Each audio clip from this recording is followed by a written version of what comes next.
bit of news. The chicken who we had in the kitchen for 48 hours sadly didn't make it. She really wasn't well, and in the end I did the decent thing for her because she wasn't getting better. She had stopped eating and she had pretty much stopped drinking, and yeah, there's no coming back from not enough moisture in your body, and she just got into a flump on a blanket on the floor, and bless him, Monty went and sat with her.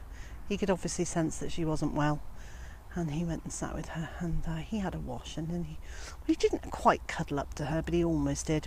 And I've never seen him do that with a chicken. He usually gives them a really wide berth.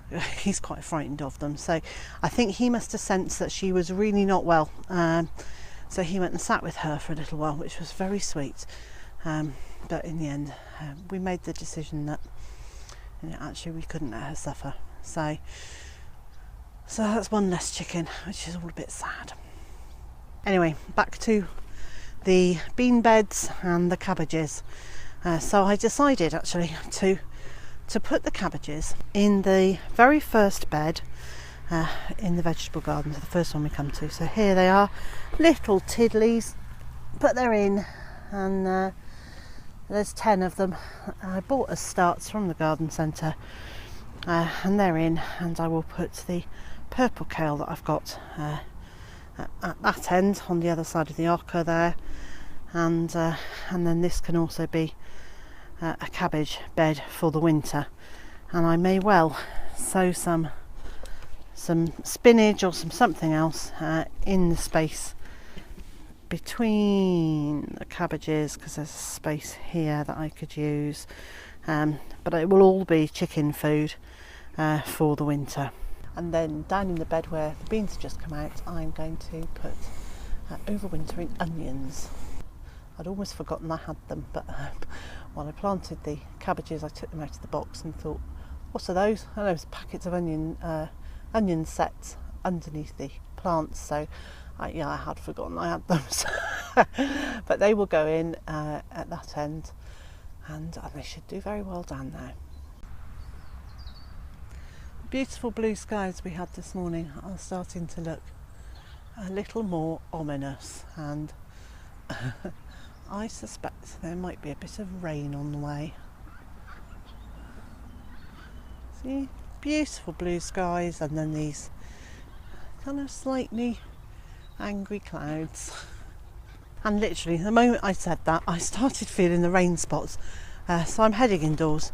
I will plant the kale later on, I'll plant the onions later on if it stops raining, but in the meantime I'm going to go and get on with the beans and get those chopped up and blanched and into the freezer.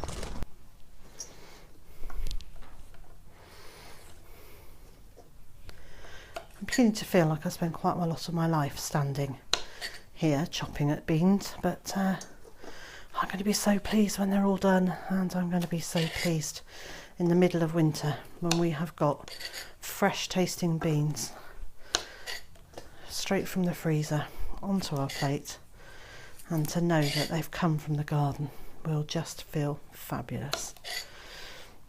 We had some runner beans last night, and as they were cooking I put them into some boiling water, and then I lifted the lid a few moments later, and they smelt like we had just that moment picked them. They tasted fantastic.